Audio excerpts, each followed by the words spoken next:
Excuse me. Oh, one second. Let me get some water.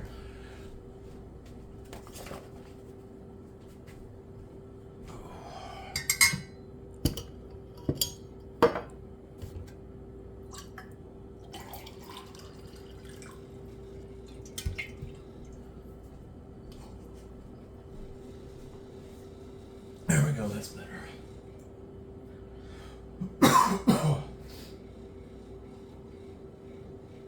How y'all doing tonight? Y'all faring well? So, we're going to read out of The Giver by Lois Lowry. Go chapter 3.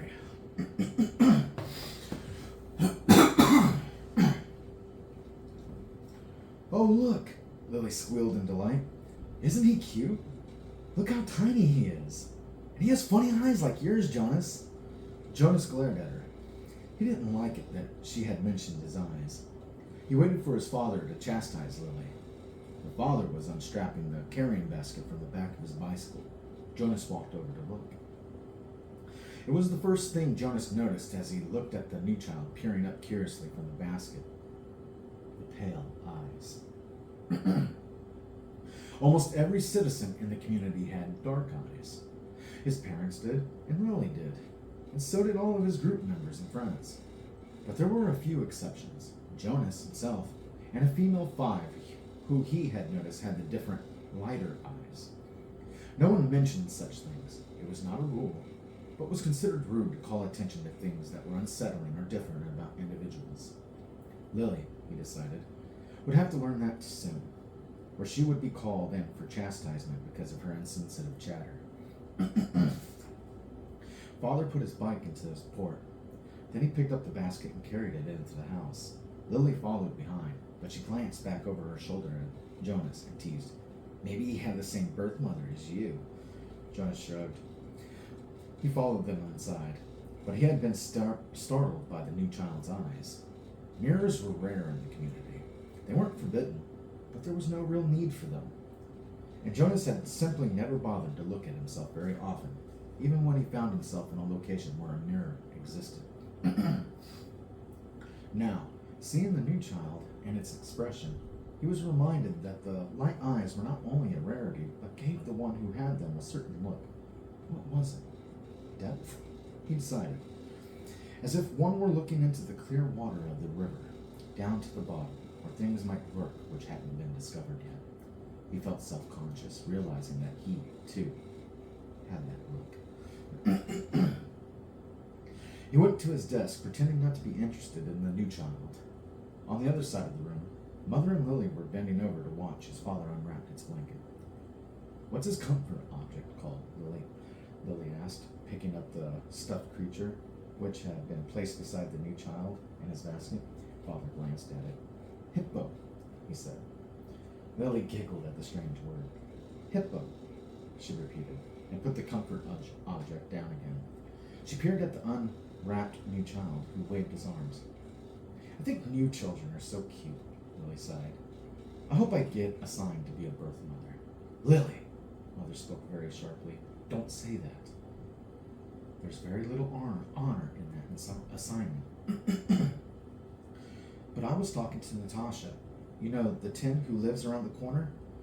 She does some of her volunteer hours at the birthing center. And she told me that the birth mothers get wonderful food, and they have very gentle exercise periods, and most of the time, they just play games and amuse themselves while they're waiting. I think I'd like that," Lily said petulantly. 3 years, Mother told her firmly. 3 births, and that's all. After that, they are laborers for the rest of their adult lives, until the day that they enter the house of the old. Is that what you want, Lily? 3 lazy years, and then hard physical labor until you're old? Well, no, I guess not, Lily acknowledged reluctantly. Father turned the new child onto his tummy in the basket. He sat beside it and rubbed its small back with a rhythmic motion. "Anyway, Lily," he said affectionately, "the birth mothers never get to see new children. If you enjoy the little ones so much, you should hope for an assignment as nurturer. When you're 8 and start your volunteer hours, you can try some at the nurturing center," Mother suggested. Yes, I think I will, Lily said. She knelt beside the basket. What did you say his name was? Is? Gabriel? Hello, Gabriel, she said in a sing-song voice. Then she giggled. Oops, she whispered. I think he's asleep. I guess I'd better be quiet. Jonas turned to the school assignments on his desk. Some chance of that, he thought. Lily was never quiet. Probably she should hope for an assignment as speaker, so that she could sit in the office with a microphone all day, making announcements. He laughed silently to himself, picturing his sister droning on in the self-important voice that all the speakers seemed to develop, saying things like, Attention! This is a reminder to females under 9 that hair ribbons are to be neatly tied at all times.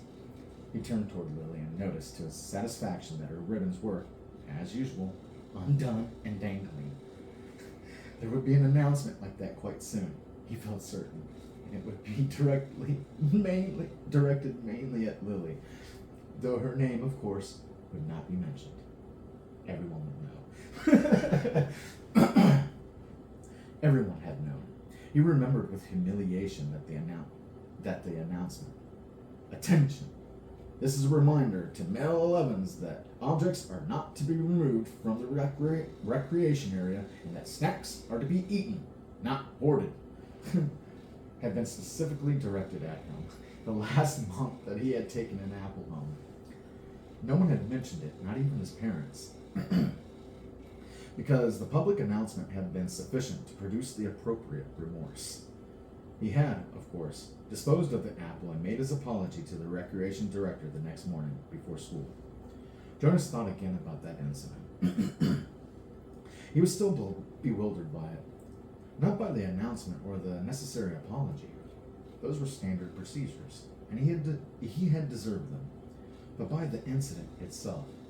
He probably should have brought up his feeling of bewilderment the very evening when the family unit had shared their feelings of the day. But he had not been able to sort out and put words to the source of his confusion. So he had let it pass. It had happened during the recreation period when he had been playing with Asher.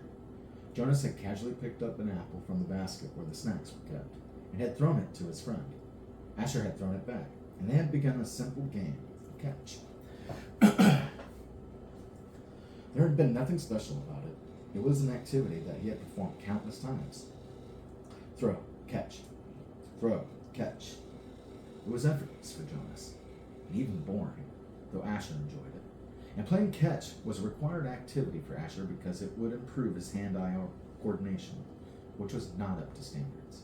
But suddenly Jonas had noticed, following the path of the apple through the air with his eyes, that the piece of fruit had, well, this was the part that he couldn't adequately understand.